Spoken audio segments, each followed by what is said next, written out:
قرآن قرآن قرآن آسان درس قرآن۔ الحمدللہ رب العالمین والصلاة والسلام علی خاتم النبیین اما بعد فاعوذ باللہ من الشیطان الرجیم بسم اللہ الرحمن الرحیم۔ الصلاة والسلام علیکہ یا رسول اللہ وعلی آلکہ واصحابکہ یا حبیب اللہ۔ الصلاة والسلام علیکہ یا نبی اللہ وعلی آلکہ واصحابکہ یا نور اللہ۔ مدنی چینل کے ناظرین، پروگرام آسان درس قرآن میں آپ کو خوش آمدید کہتے ہیں۔ اللہ رب العالمین ہم سب کو قرآن مجید فرقان حمید پڑھنے، سمجھنے اور اس پر عمل پیرا ہونے کی توفیق عطا فرمائے۔ ناظرین کرام، اس پروگرام میں تفسیر کا سلسلہ بالترتیب جاری ہے۔ سورہ انفال کی آیت نمبر 32 تک درس مکمل ہوا۔ آج آیت نمبر 33 سے 33 سے اپنے درس کا آغاز کریں گے، اور یہ آیتیں بھی بڑی مبارک، سبحان اللہ، کہ جس میں نبی کریم صلی اللہ علیہ وسلم کی ایک اور جہت سے شان مبارک کو بھی ظاہر فرمایا گیا ہے۔ اللہ پاک ارشاد فرماتا ہے، بسم اللہ الرحمن الرحیم، وما کان اللہ لیعذبہم وانت فیہم وما کان اللہ معذبہم وہم یستغفرون۔ اور اللہ کی یہ شان نہیں کہ انہیں عذاب دے جب تک اے حبیب تم ان میں تشریف فرما ہو، جب تک اے حبیب تم ان میں تشریف فرما ہو۔ اللہ کی یہ شان نہیں کہ انہیں عذاب دے، اور اللہ انہیں عذاب دینے والا نہیں جبکہ وہ بخشش مانگ رہے ہیں۔ وہم یستغفرون، وہ استغفار کر رہے ہیں۔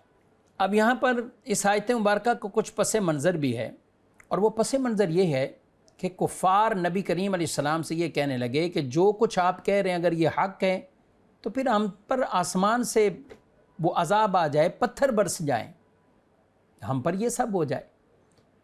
تو اللہ پاک نے ارشاد فرمایا ہے کہ اے محبوب آپ ان میں موجود ہیں، وَأَنْتَ فِيهِمْ، آپ ان میں موجود ہیں۔ تو اللہ کی یہ شان نہیں کہ جہاں آپ ہو وہاں اللہ عذاب نازل کرے، یعنی ایسا عذاب کہ وہ سب کے سب ہلاک ہو جائے۔ نبی رحمت صلی اللہ علیہ وسلم کے وجود اور آپ کے وہاں موجود ہونے کی برکت یہ کافروں کو بھی ملی، اس طور پر کہ یک بارگی ان کے اوپر عذاب نہیں آئے، پورے کے پورے تباہ نہیں ہوئے۔ تو یہ کس وجہ سے؟ وَأَنْتَ فِيهِمْ، آپ ان میں موجود ہو۔ مفسرین کی ایک جماعت یہ بھی کہتی ہے، اور ان کا ایک قول ہے، وہ کہتے ہیں کہ یہ آیت مبارکہ تب جب آپ صلی اللہ علیہ وسلم مکہ مکرمہ میں تھے۔ اچھا، پھر حضور صلی اللہ علیہ وسلم ہجرت کر کے آ گئے مدینہ منورہ میں، لیکن کچھ مسلمان ابھی وہاں موجود تھے، اللہ سے توبہ استغفار کر رہے ہیں، تو ان کی وجہ سے بھی اللہ تعالیٰ نے عذاب نہیں بھیجا۔ پھر جب وہ استغفار کرنے والے بھی مدینہ منورہ میں آ گئے، تو اب اگلی آیت مبارکہ میں جو ان کے لیے عذاب الہی موعود تھا، اس کا بھی اللہ پاک نے تذکرہ آگے بیان فرمایا۔ یہاں یہ بھی بیان کیا گیا کہ یہ کفار کا ہی مقولہ تھا، وَمَا كَانَ اللَّهُ لِيُعَذِّبَهُمْ وَأَنْتَ فِيهِمْ، اللہ کی یہ شان نہیں کہ وہ عذاب دے کہ آپ ان میں موجود ہیں، یعنی یہ کفار بھی یہ مانتے تھے۔ اعلیٰ حضرت علیہ الرحمٰن نے بڑی خوبصورت بات فرمائی، انت فیہم نے عدو کو بھی لیا دامن میں، انت فیہم نے عدو کو بھی لیا دامن میں، ایشے جاوید مبارک تجھے شیدائی دوست۔ اس آیت مبارکہ کے تحت کچھ احادیث میں ہیں، نبی رحمت صلی اللہ علیہ وسلم کے ایک حدیث سے ارشاد فرمایا کہ اللہ نے میری امت کے لیے مجھ پر دو امن یعنی دو امن والی آیت نازل فرمائی، اتار دی۔ ایک فرمایا وما کان اللہ لیعذبہم وانت فیہم، اور دوسری وما کان اللہ معذبہم وہم یستغفرون، کہ جب تک میں ان میں موجود ہوں عذاب نہیں۔ اور پھر فرمایا جب میں دنیا سے پردہ کر لوں گا تو قیامت تک کے لیے استغفار چھوڑ دوں گا، یعنی امت کے لیے استغفار چھوڑ دوں گا کہ اگر امت استغفار کرتی رہے گی تو ان پر کوئی عذاب نہیں آئے گا، ان پر کوئی عذاب نہیں آئے گا۔ استغفار بڑی اہم چیز ہے، توبہ استغفار کرتے رہنا چاہیے، اور استغفار کی بدولت اللہ گناہ بھی معاف فرماتا ہے۔ بلکہ شیطان لعین نے مردود نے اللہ کی بارگاہ میں کہا کہ جب تک تیرے بندوں کے جسموں میں روحیں ہیں میں انہیں بھٹکاتا رہوں گا۔ تو اللہ تعالیٰ نے فرمایا کہ جب تک میرے بندے استغفار کرتے رہیں گے تو میں بخشتا رہوں گا، یعنی یہ استغفار کریں گے رب تعالیٰ گناہ معاف فرما دے گا، بخش دے گا۔ اگلی آیت میں اللہ تعالیٰ ارشاد فرماتا ہے وَمَا لَهُمْ أَلَّا يُعَذِّبَهُمُ اللَّهُ وَهُمْ يَصُدُّونَ عَنِ الْمَسْجِدِ الْحَرَامِ وَمَا كَانُوا أَوْلِيَاءَهُ إِنْ أَوْلِيَاؤُهُ إِلَّا الْمُتَّقُونَ وَلَكِنَّ أَكْثَرَهُمْ لَا يَعْلَمُونَ۔ اور انہیں کیا ہے کہ اللہ انہیں عذاب نہ دے حالانکہ یہ مسجد حرام سے روک رہے ہیں اور یہ اس کے اہل نہیں ہیں، اس کے اہل تو پرہیزگار ہی ہیں مگر ان میں اکثر جانتے نہیں، اب یہ پچھلی آیتوں میں یہ ارشاد فرمایا کہ اے محبوب جب تک آپ ان میں ہیں تو اللہ عذاب نہیں دے گا۔ اب یہاں پر عذاب کا تذکرہ ہے اور عذاب کا سبب بھی بیان فرما دیا۔ اچھا، عذاب اس کی مختلف تشریحات فرمائی گئی کہ اس عذاب سے کیا مراد۔ ایک تو عذاب اس سے مراد قید یا قتل ہو جانا، مارے جانا کفار کا، اور یہ عذاب انہیں پہنچا بدر کے مقام کے اندر۔ اور ایک اس سے مراد یہ ہے کہ عذاب سے مراد آخرت کا ہی عذاب ہے۔ اچھا، عذاب کا سبب کیا بیان فرمایا؟ عذاب کا سبب یہ بیان فرمایا کہ یہ مسجد حرام سے روکتے ہیں، جیسا کہ حدیبیہ کا مقام پہ مسلمانوں کو نبی صلی اللہ علیہ وسلم کو روکا گیا اور عمرہ نہیں کرنے دیا، تو یہ مسجد حرام سے روکتے ہیں۔ اچھا، کفار کیا کہتے تھے؟ مسجد حرام کے ہم متولی ہیں، سب کچھ ہم کرتے ہیں تو ہم متولی ہیں۔ تو اللہ نے فرمایا یہ اس کے انتظام انصرام چلانے کے ان کے پاس کوئی حق نہیں ہے، کیونکہ یہ تو متقین کا کام ہے، پرہیزگاروں کا کام ہے، ان کا نہیں ہے، یہ اس کے اہل ہی نہیں ہے۔ آگے ارشاد فرمایا وما كان صلاتهم عند البيت الا مكاء وتصدية فذوقوا العذاب بما كنتم تكفرون۔ اور بیت اللہ کے پاس ان کی نماز صرف سیٹیاں بجانا اور تالیاں بجانا ہی تھا، تو اپنے کفر کے بدلے عذاب کا مزہ چکھو۔ اب یہاں پر کفار قریش کے انداز کو بیان کیا کہ یہ کفار کیا کرتے تھے، معاذ اللہ برہنہ طواف کرتے تھے، اور یہ جو کہا گیا کہ ان کی بیت اللہ کے پاس نماز سیٹیاں بجانا، یہ سیٹیاں بجانا تالیاں بجانا۔ اب یہ سیٹیاں اور تالیاں کیوں کرتے تھے؟ یا تو یہ اپنے اس نظریے کے تحت معاذ اللہ اسے بھی کوئی عبادت سمجھتے ہیں اس لیے یہ اسے کرتے تھے، یا اس لیے یہ شور کرتے تھے سیٹیاں بجا کر تالیاں بجا کر تاکہ شور کے ذریعے نبی کریم صلی اللہ علیہ وسلم کو تکلیف پہنچائیں اور آپ کو نماز میں اس طرح تکلیف پہنچائے۔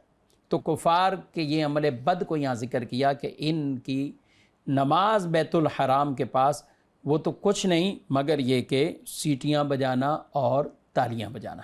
آگے فرمایا ان الذین کفروا ينفقون اموالهم لیصدوا عن سبیل اللہ فسينفقونها ثم تكون عليهم حسرة ثم يغلبون والذین کفروا الی جہنم یحشرون۔ بے شک کافر اپنے مال اس لیے خرچ کرتے ہیں کہ اللہ کی راہ سے روکیں، تو اب مال خرچ کریں گے پھر وہی مال ان پر حسرت ندامت ہو جائیں گے، پھر یہ مغلوب کر دیے جائیں گے اور کافروں کو جہنم کی طرف چلایا جائے گا، کافروں کو جہنم کی طرف چلایا جائے گا۔ اب یہاں جو ارشاد فرمایا گیا کہ کافر اپنا مال خرچ کرتے ہیں کہ اللہ کے دین سے روکیں، یہ ہمیشہ کفار کا یہی پروپیگنڈا رہا ہے، کسی نہ کسی طرح دین سے رکاوٹ ڈالنے کے لیے مال خرچ کرنا، چاہے آج کی اندرونی بیرونی سازشوں کو، جہاں دین کا معاملہ اور دین سے رکاوٹ ڈالنے تو وہاں پیسہ خرچ کر کے طرح طرح کے لوگوں کو ورگلا کر گمراہ کر کے اور اس کے ذریعے نقصان پہنچایا جاتا ہے۔ اور یہ آیت مبارکہ بیسک یہ نازل ہوئی اس وقت کفار قریش بھی یہی کرتے تھے، مال خرچ کرتے تھے، کیوں کہ اللہ کے دین سے روکیں۔ غزوہ بدر کے بارے میں بھی کہا گیا کہ یہ آیت اتری کہ جو غزوہ بدر میں کفار دیگر کے اوپر خرچ کر رہے تھے، ایک ایک وقت میں 10 اونٹوں کو ذبح کر کے کھلایا جا رہا تھا، تو یہ بھی چند لوگ تھے کہ جنہوں نے اس وقت یہ خرچ اپنے ذمے لیا کہ مکے سے نکل کر وہاں تک جانا ہے، کھانا پینا دیگر کیسے ہوگا، تو یہ خرچ کیوں کیا انہوں نے؟ یہ خرچ کیوں کیا؟ تاکہ دین سے روکیں۔ پھر اور بھی اس کی توجیہات بیان کی کہ مختلف مقامات پر ایسے خرچ کیے جاتے رہے، کفار کرتے رہے، مختصر یہ کہ اس وقت بھی اور آج بھی۔ لیکن یہ جو کہا گیا کہ یہ بعد میں خود ہی افسوس ہوں گے، شرمندگی ہوگی، رسوائی ہوگی، کہ اللہ کا دین وہ ظاہر ہوگا، اللہ کا دین وہ غالب ہوگا، اور ہمیشہ یہ سلسلہ نہیں رہا کہ مسلمان ہمیشہ وہ مغلوب ہو جائیں۔ نہیں، اللہ نے دین کو باقی رکھنا ہے۔ مسلمانوں میں یہ دور آتے اور آئیں گے کہ جس میں کبھی نیچے سلسلہ ہوا پھر اوپر آ گئے، لیکن دین رہے گا، دین غالب ہی رہے گا، اور دین کو اللہ نے غالب رہنے کے لیے دین کو اللہ نے بنایا ہے۔ تو قیامت تک اس کو اللہ باقی رکھے گا، دین مغلوب اس طرح نہیں ہوگا کہ دیگر جو سارے یہ غلبہ پا جائیں گے۔ تو اس لیے کفار خرچ کر کے پھر بھی ندامت، پھر بھی افسوس کہ یہ کیا ہوا، انہوں نے بھی مال اڑایا، خرچ کیا، پھر افسوس کرنے لگے، اور آج یہاں بھی یہی۔ پھر کہا کہ آخرت میں بھی انہیں جمع کیا جائے گا، اور یہ جہنم میں انہیں جمع کیا جائے گا، یعنی یہی کافر چاہے جن پر خرچ ہو رہا ہے، جو خرچ کرنے والے کافر ہیں، دنیا سے جائیں گے، تو یہ آخرت کے اندر ان پر کیا ہوگا، ان کفار کو جہنم میں بھی جمع کیا جائے گا۔ لیمیز اللہ الخبیث من الطیب ویجعل الخبیث بعدہ علی بعد فَيَرْكُمَهُ جَمِيعًا فَيَجْعَلَهُ فِي جَهَنَّمَ أُولَئِكَ هُمُ الْخَاسِرُونَ قُلْ لِلَّذِينَ كَفَرُوا إِن يَنْتَهُوا يُغْفَرْ لَهُم مَّا قَدْ سَلَفَ وَإِن يَعُودُوا فَقَدْ مَضَتْ سُنَّةُ الْأَوَّلِينَ۔ اللہ فرماتا ہے تاکہ اللہ خبیث کو پاکیزہ سے جدا کر دے، اور خبیثوں کو ایک دوسرے کے اوپر کر کے سب کو ڈھیر بنا کر جہنم میں ڈال دے، وہی نقصان پانے والے ہیں۔ تم کافروں سے فرماؤ کہ اگر وہ باز آ گئے تو جو پہلے گزر چکا وہ انہیں معاف کر دیا جائے گا، اور اگر وہ دوبارہ لڑائی کریں گے تو پہلے لوگوں کا دستور گزر چکا۔ یہاں اللہ پاک ارشاد فرما رہا ہے کہ خبیث کو طیب سے، یعنی گویا کہ ناپاک کو پاک سے اللہ جدا کر دے گا، یعنی پاک طیب سے مراد یا مومنین ہیں، خبثاء سے مراد یہاں کفار ہیں، کہ جو پاک ہوں گے، مومنین ہوں گے، وہ تو جنت میں جائیں گے، اور جو خبیث ہوں گے یہ تو دوزخ میں جائیں گے۔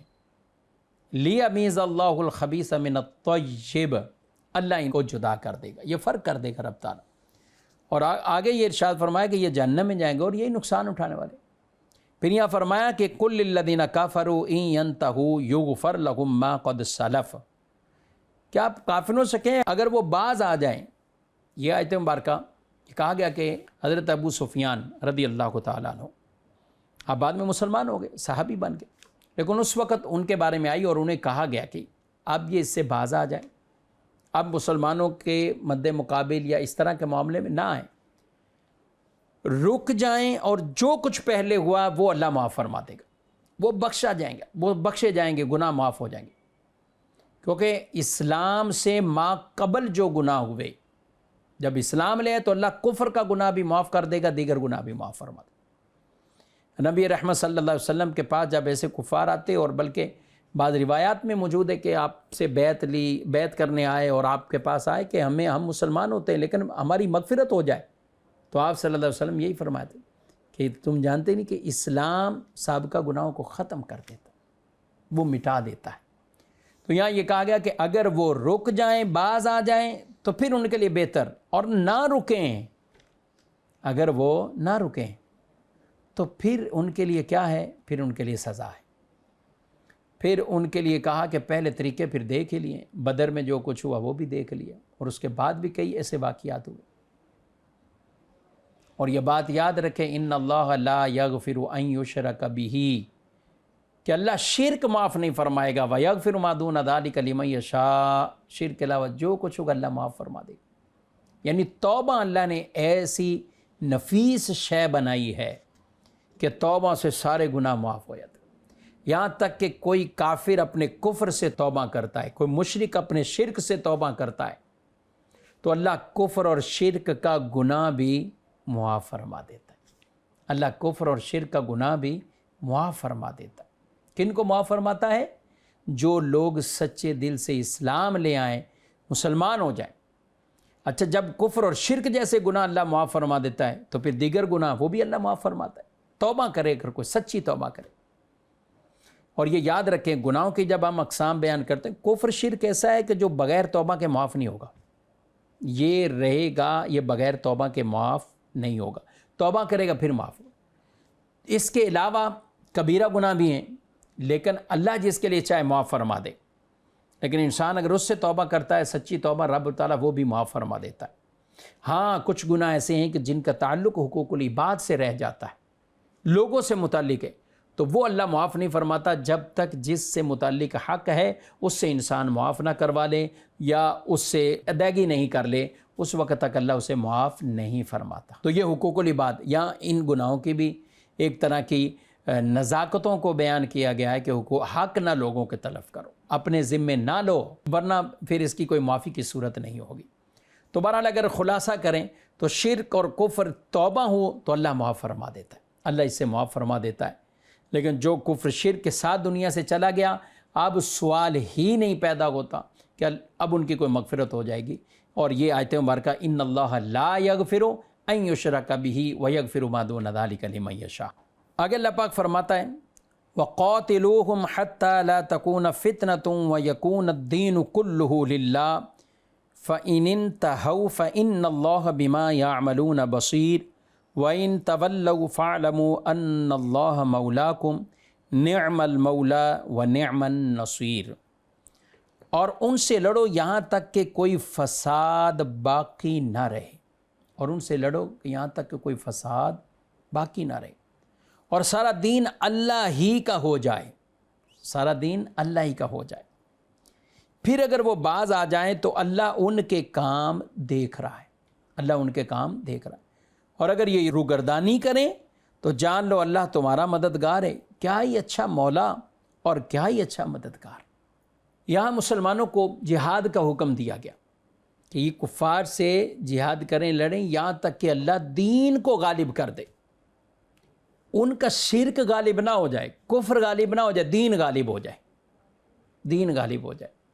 اب اگر وہ باز آئے اللہ دیکھ رہا ہے، اگر تو باز آ جائیں، اسلام میں آ جائیں، سبحان اللہ، اور اگر نہ باز آئیں اور وہ اسی رٹ پہ رہیں اور مسلمانوں کے ساتھ یہ کریں، تو پھر یہ نہ کہو کہ ان کی دشمنی ہمیں نقصان پہنچائے گی، یہ کرے گی، وہ کرے گی، تو پھر جان لو ان اللہ مولاکم، تمہارا مولا اللہ ہے، نعم المولا و نعم النصیر، کتنا اچھا مولا اور کتنا اچھا مددگار، کتنا اچھا مولا اور کتنا اچھا مددگار۔ اور اس آیت کے تحت کچھ فضائل جہاد بھی بیان کیے گئے۔ حضرت ابو ہریرہ رضی اللہ تعالیٰ عنہ بیان فرمایا کہ رسول اللہ صلی اللہ علیہ وسلم نے فرمایا اللہ تعالیٰ کی راہ میں ایک گھڑی ٹھہرنا حجر اسود کے پاس شب قدر میں قیام کرنے سے بہتر ہے۔ اللہ اکبر، حجر اسود کے پاس شب قدر، ادھر سے رمضان اور شب قدر اور حجر اسود کے پاس اور وہاں قیام کرنے سے بہتر جو ایک گھڑی اللہ کی راہ میں ٹھہرتا۔ اللہ اکبر۔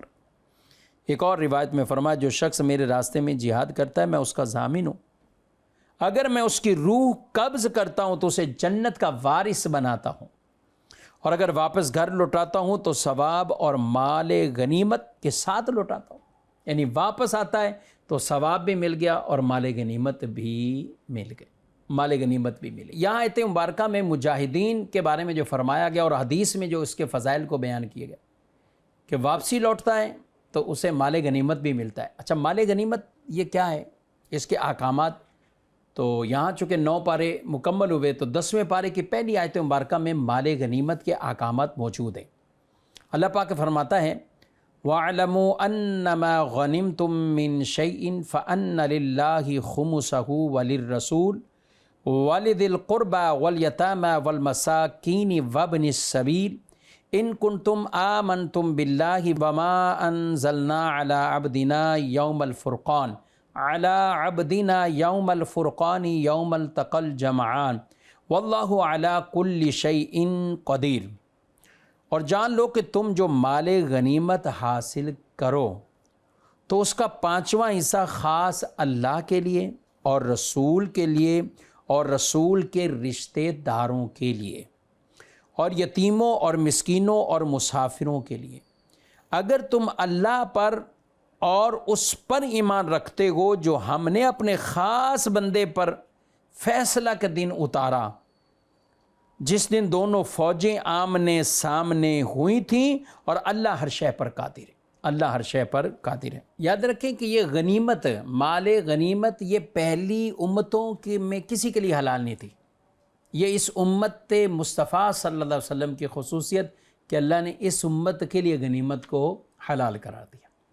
یہ تو میرے آقا صلی اللہ علیہ وسلم نے فرمایا، مجھے تمام انبیاء سے افضل فرمایا، اور یا ارشاد فرمایا میری امت کو تمام امتوں سے افضل کیا، اور ہمارے لیے غنیمت حلال کی۔ اب یہاں پہ مال غنیمت میں خمس، یعنی خمس نکال کر یہ اللہ اور اس کے رسول کا، بقیہ جو 4 حصے، یعنی کل کے 5 حصے کرتے تو جو 5واں نکل آتا، بقیہ 4 حصے وہ مجاہدین میں تقسیم ہوتے تھے۔ پھر رسول اللہ صلی اللہ علیہ وسلم کے دنیا سے وصال فرمانے کے بعد یہ جو 5واں حصہ تھا، تو پھر یہ یوں قرابت داروں کو نہیں، بلکہ اب اس کے آگے 3 حصے ہوتے، اور اس کو یتیموں، مسکینوں اور مسافروں پر خرچ کیا جاتا۔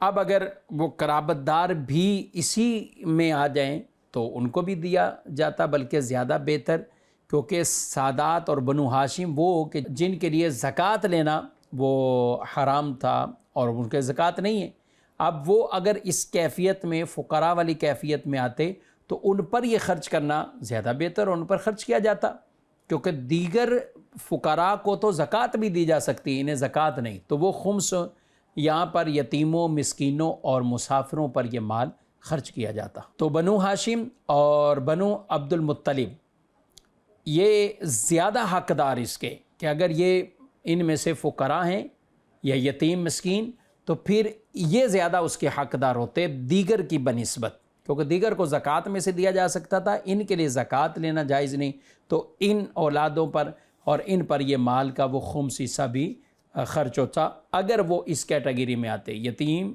مسکین اور مسافر۔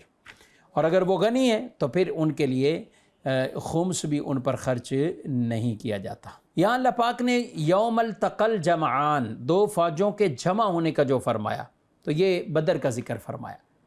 بدر کے اندر جب کفار اور مسلمانوں کا وہ جو جمع ہونا، وہ آمنے سامنے آنا، مسلمانوں کی تعداد 313، 310 جو مختلف اقوال یعنی کم تھی، اور کفار کی 3 گنا زیادہ، 1000 سے زائد کا لشکر، لیکن اس کے باوجود اللہ پاک نے ان کو جو فتوحات عطا فرمائی اور جو غلبہ عطا فرمایا، ان کا آگے بھی کچھ ذکر ہے انشاءاللہ نیکسٹ پروگرام میں، یہاں سے آگے درس سنیں گے۔ اللہ تعالی ہم سب کو قرآن مجید فرقان حمید کا فہم عطا فرمائے، قرآن پڑھنے سمجھنے کی توفیق عطا فرمائے، آمین بجاہ النبی الامین صلی اللہ علیہ وسلم۔ قرآن